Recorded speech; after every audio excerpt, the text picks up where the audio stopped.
Hey everyone, before we get started, take a second to like and subscribe to the show. It's the best way to help us share great information with more people. Thank you. Hi everybody, welcome to Care Lab. Hello, how is everyone today? Okay, the listeners cannot answer me. Hi, how are you today, Brandy? I am great because I can actually answer you. And it's just us today, but we wanted to lean into some of the content that everybody has been more excited about, which is like getting the behind the scenes on rehab, which we have spent our whole careers doing. Yeah. So today we're going to talk about the top 5 things you as a patient or a caregiver should not do when you're in rehab. And yeah, that way it can make everybody's life easier and better and you can get out of there and get back to life. Yeah, I'm excited to talk about this because obviously, in rehab, you need to have a great team. But also, I think something that people don't realize is that the most important member of the team is the person who is there getting rehab, right? Yeah, should be. And the support system that's around them. So talking really specifically about that, I'm excited to do. And I'm sure we're going to be soapboxing here a little bit. And a lot of it. I mean, isn't that what this whole podcast is? we just started a podcast so we could soapbox. And no one can tell us not to. So there. You're welcome. But you could tell us in the comments and we'll deal with it. We can deal with it. Yeah. I mean, probably. Yeah. Okay. All right. Let's go. Let's do this. Okay. So, but these are things I think that are really important if you are in rehab now or in the future if you need to go to rehab, because rehab is actually a really good resource and tool if we can maximize our time there. So tell me, what is your first one on these 5 things that we should not do list? Okay. First one is have a negative attitude. I realize that can be a tough one because if you are in rehab, you're not having your best day. No, something bad happened. Whatever it was, no one is in rehab because things are going swimmingly, because everything's going super well, right? Like something has happened that's caused a serious life change. It's totally, I want to say, obviously, totally normal and okay to have lots of different feelings about that, to be sad, to be angry, to have all those things. I'm not saying don't feel your feelings.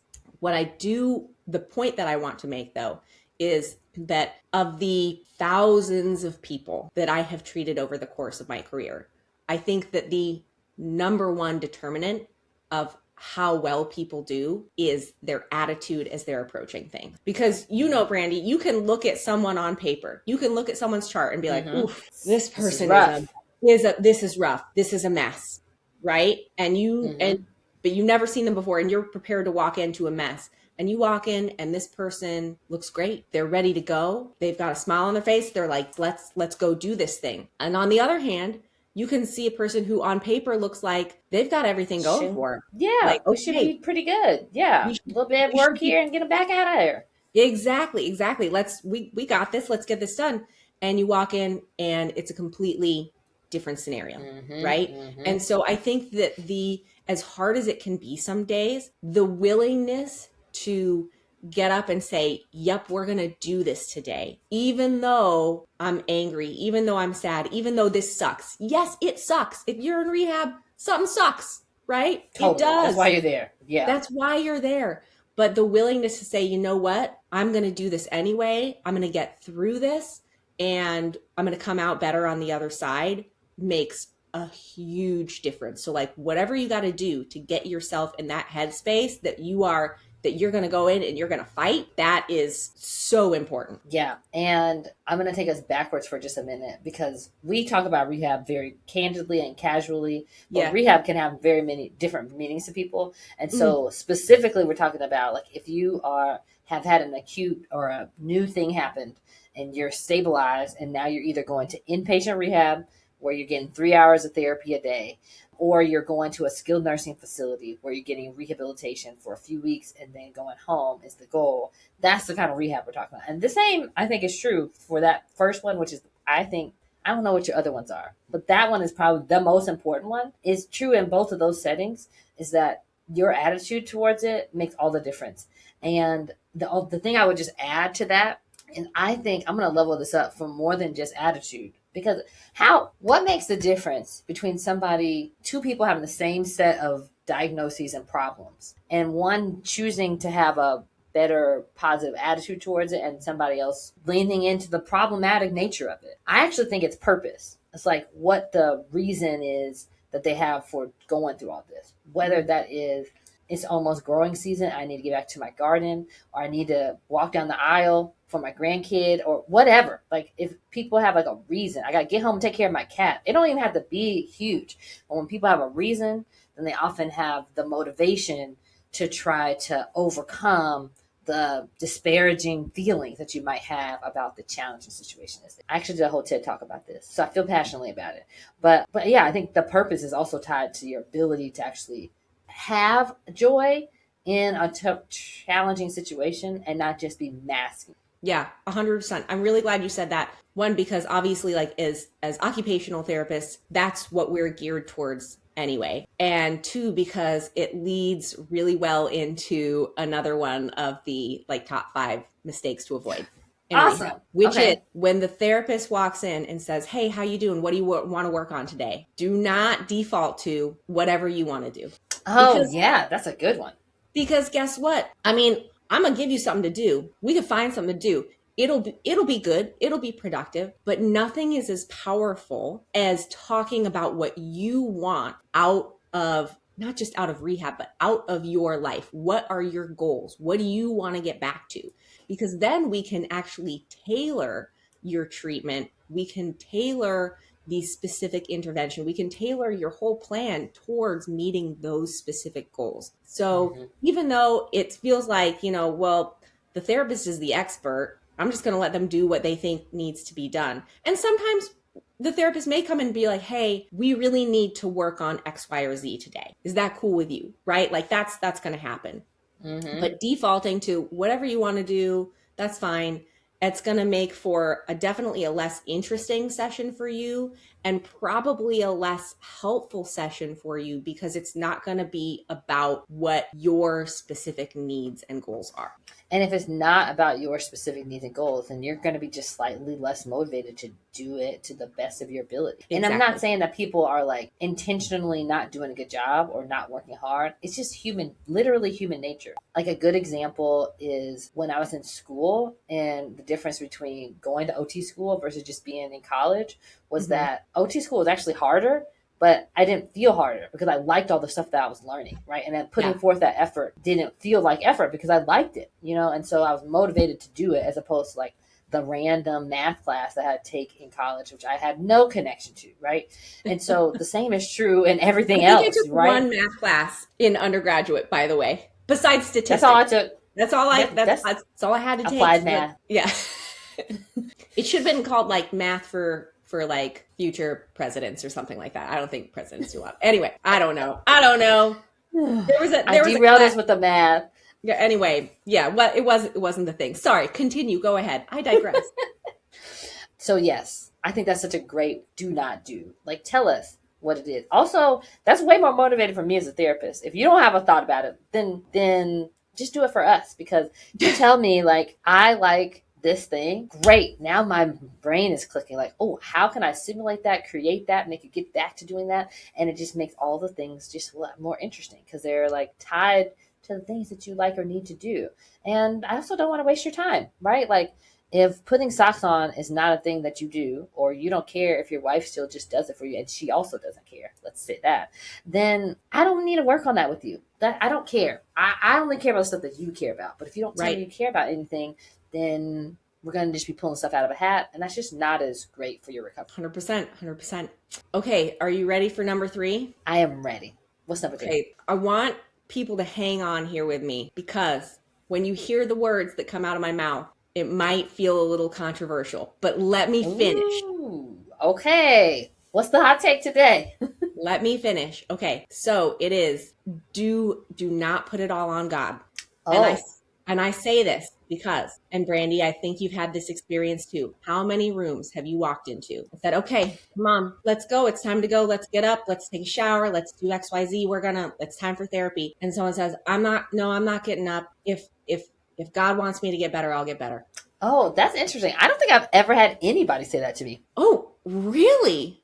Yeah, I don't think anybody's ever said that. That is, wow. That's really interesting. I want to do like a like a study into that or something because, well, you know, I spent the vast majority of my career I've spent practicing in Texas. Uh-huh. Really common. Oh. Yeah. Hmm. Yeah. So I don't know if that's so interesting. Okay. Well, let's assume that that happens other places than the specific places that I have worked in Texas.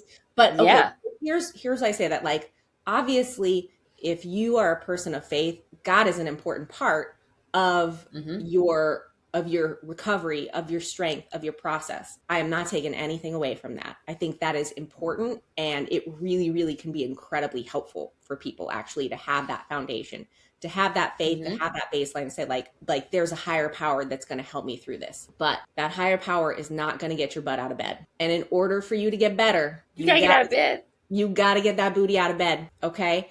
And so here's how you might reframe it for yourself is, you know, sometimes God doesn't always do all the work for us, right? Sometimes Mm-hmm. God gives us the opportunity to be with the right person or the right place or wherever it is to get that work done. So when someone comes into that room and they say, "Hey, it's time to get up now," maybe that's the opportunity that's being extended to you there. Reach out and grab it. Get out of the bed, do the work, and continue to let your faith like carry you and support you and lead you on your way and guide you.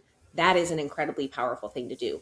But but you've still got to take that step. You've got to be willing to get out of bed and do that work, because it's not, your body will not miraculously get stronger on its own staying in that bed. And it's just what it is. That is so interesting.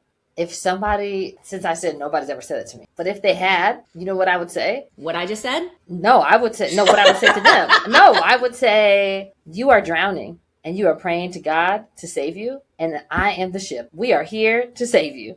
This is what, I mean, I am very devout Christian. And I believe very strongly that there are miracles and God does save and protect. And also, God and science are not two separate things. He created science. And so the science says you have to get your body moving in order for it to move. And all these chain reactions happen. And those are not random. I think those are created by design. And so if I can be the one to help facilitate that initiation, great. Then God is sending me here to help you get the answer you need, which is healing your body. And let's do that together, right? Like that, you can't be drowning and asking God for help and a boat to come by and you say, God will come get me. God is like, yo, I'm sending you a boat. Get in the boat so you can stop drowning. Like, There you this go. is what this is for. So yeah, the two things go together. So Okay. interesting. Yeah, I cannot believe that you never heard that before. Mm-mm. Now, I wonder also, you hear that. I spent a lot of time working in acute care and ICU too. And and that's definitely like typically where I would hear that. Now, I know you've been People probably feel more close to death. And also, it's much harder at that stage to feel like even just sitting up. So like I understand. Yeah. Yeah. Yeah. Well, and by the time you get to rehab, like you've got to be recommended for rehab because you can do 3 hours of therapy a day and all this other stuff. So yeah, that kind of makes sense. But I'm like, what? You know what? If there are other therapists listening to this, I would love to hear in the comments how often you have come across this, helpful ways that you have handled it. That would be just a poll. Could we just get a poll? Am I crazy? You're probably not crazy. For the most part, I think you're not crazy. But it probably is very regional and Could cultural. be. Yeah, could be for sure. Okay, now I'm all off track. I have to look at my list. Okay, what's the list say number 4 is? We're on number 4. Number 4. Oh, is thinking that your time with the therapist is all it's going to take. Oh, that's a great one. Mm-hmm.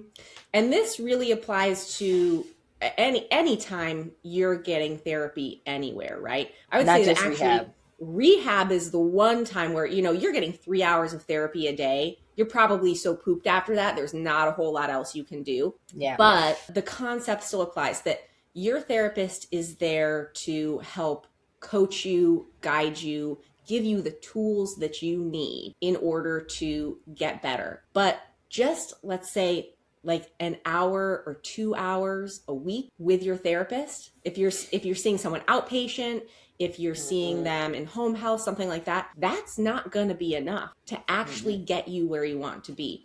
You have to still put in the work outside of therapy in order to achieve your goals. And it is work, right? There's nothing magic about your therapist that just makes it so you can suddenly do things. Unless, I will say, unless you're working with an OT who gives you a tool or shows you a trick, and that can be magic. That can It feel feels like like magic, right? Because you can walk into a session, say, I'm never going to do this again, and walk out Maximum having done it assistance. for the first time in years, right? And that's like, yeah. I live for that moment, actually. So that can feel like magic. But for the most part, this is work. Rehabilitation is work. And so you're going to have to keep doing the work outside of therapy. I think a helpful way to do that, though, is to talk to your therapist again about like, what are your goals? What do you want to do?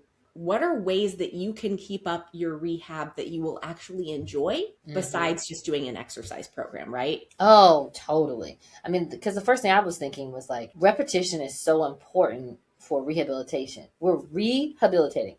You know how we got habilitated? We went through development as children, right? And how many times does it take for your kid to stand up on the table, not on the table, pull up with the table before they like learn how to stand on their own? Sometimes they stand up on the table and then you have to tell them to get off, but Yeah, more times than I want to admit. I'm actually talking about the good kind when they're learning how to walk. Like it takes all this. You have to have all these repetitions in order to learn these things, and for your muscles to do the thing, for your brain to learn how to do the thing. And when we rehabilitate, we have to go backwards in that process and do those repetitions again.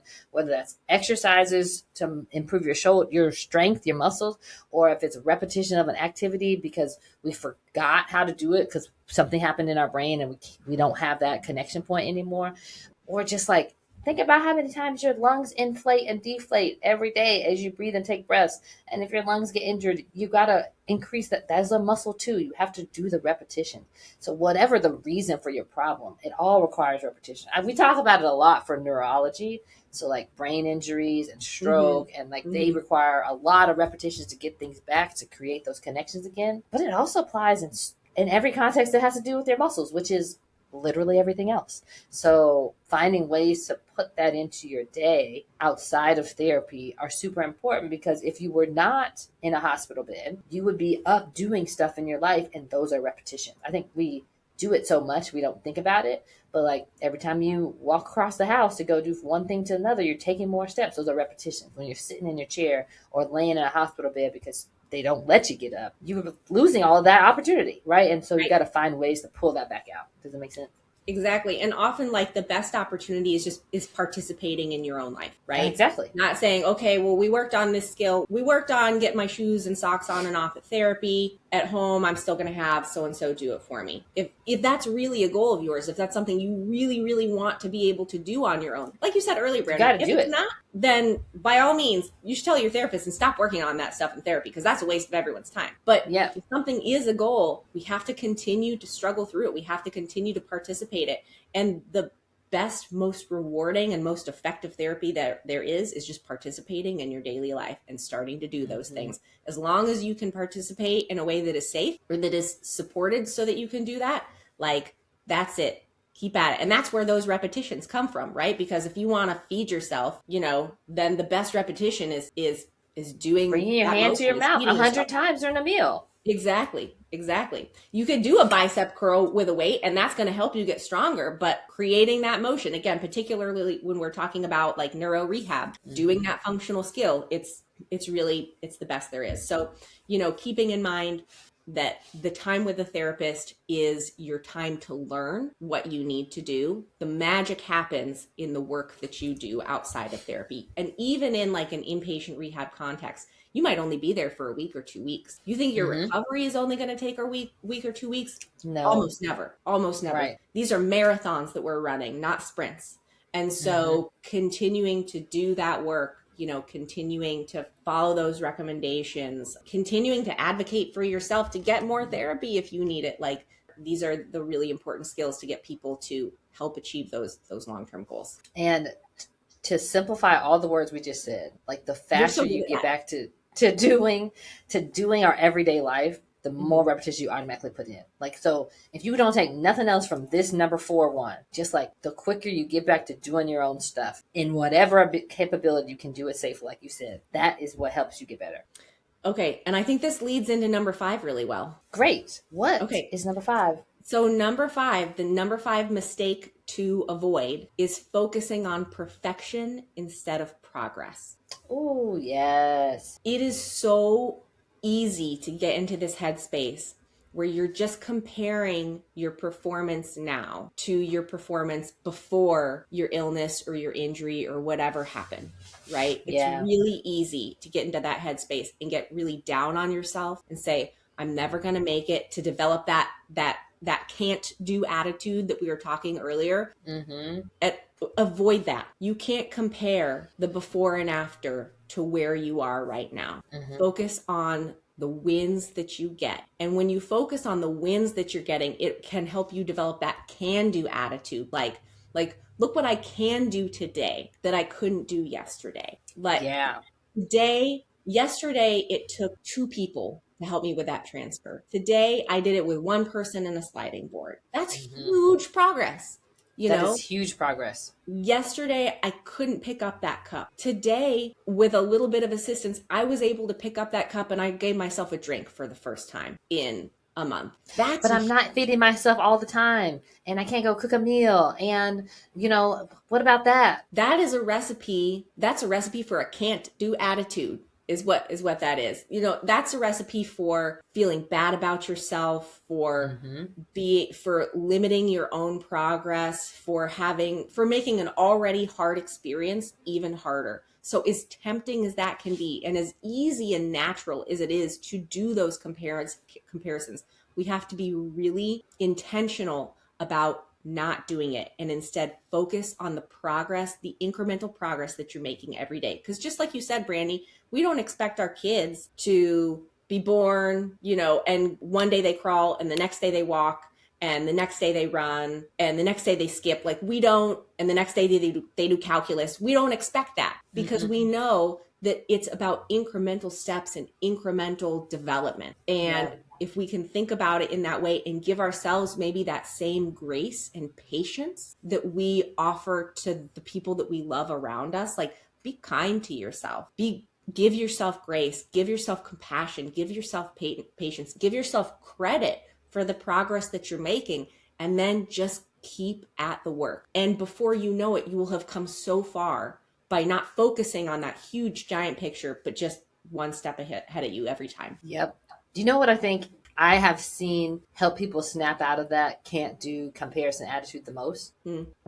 Going to the gym, to the rehab gym. Oh. And so I've had so many experiences in which a person felt like, oh man, my life is over. I can't do anything anymore. I mean, they have serious issues going on, right?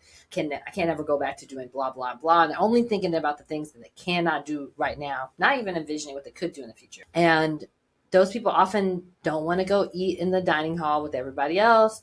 They're really worried about how people are going to think about them. And then at some point, you finally break through to them. They're like, hey, we're doing our rehab in the gym today. Like, we're getting out of this room. We're going to the gym. And as soon as you see other people's challenges, maybe you have had a stroke and can't use your right side, but this other person over here has lost 2 legs. And this other person over here has these massive tremors. And even though all these things are challenging and everybody's in rehab for different reasons, but for also equally terrible reasons, it's interesting to see people be like, oh, but I'm not like that. And oh, that would be really hard if I couldn't do that. And it just puts your thing into a little bit more perspective. And it feels a little bit more manageable because you see that everybody else is struggling on something else too. So if we're struggling with comparing ourselves to our previous selves, sometimes it helps to see what everybody else is dealing with and then get a little bit of a gut check about like, okay, I can probably do my thing. Because I understand, mostly because you understand it, even to the small bit of like the few days that you've experienced whatever it is, like it still feels like something you know as opposed to something you don't. And then it can give a little bit more like, okay, at least I'm not dealing with that. So maybe I can learn how to deal with it. Yeah. And also like, I think you can take inspiration from the people around you and build community with the people around you and see that like, yes, everyone's struggling, but it can be helpful to celebrate other people's wins too. Like, hey, this person lost both their legs, but look, they just figured out how to do this car transfer. They just figured out how to do XYZ, right? Like we can celebrate in other people's wins and take motivation from that as well and build community around that. And I think those things are also really important to help foster this idea that like we can do it, that we're going to work through it, that we're going to get there. And even if things don't look exactly the way that they looked before, there is still so much inherent value in the ability to participate in our own lives and do the things that we want to do, regardless of how exactly it looked at one point in time or the other. Yeah, as long as you can get it done, even if it has to be done in a different way, it's okay. Yeah. As long as well, you I think can do it and it's safe, that's all that matters. That's right. Yeah, I think this is really helpful to think through and most of it is very like cognitive and emotional, and like the way you picture yourself. And you can't necessarily control what caused the thing that's causing all the problems, but you can take some steps to reframe how you're thinking about it. And that's really what we're saying to you in all 5. Mm-hmm. Yeah, exactly. We can't control pretty much anything, right? We have this illusion that there are things that we can control in this world, but basically it's really out of our hands. What we can control is ourselves, our reactions to things, reframing how we're thinking about things. And does that take work? Does that take practice? Yeah, just like everything else does. But is it worth it to do because of the more positive journey it can take us on and the better outcomes that it can create? Absolutely. And also, your therapist is there to help you work through these things too, right? Brandy and I aren't having this conversation right now like we've never had this conversation. The fact is, we've actually had this conversation in different aspects so many times and over, like thousands of times with people, right? So, talk to your therapist about how you're feeling, not just about how hard it is to do X, Y, or Z, but maybe also about like, hey, I'm struggling with thinking about how it used to be versus how it is. I'm struggling with comparing myself. I'm struggling with, feeling motivated, like whatever it is. I guarantee you they will have help and resources to help get you through that too. Well, I think that puts a bow on it. And if you have made it to the end of this episode, we appreciate you. And we want to hear from you about what else you want to learn about and what kind of experts we should bring on and what kind of people you want to hear from. So please make sure you like and subscribe and leave us a review on the place that you watch this at, because it really helps us get to more people. And we look forward to seeing you on the next episode. Bye, everybody. Bye.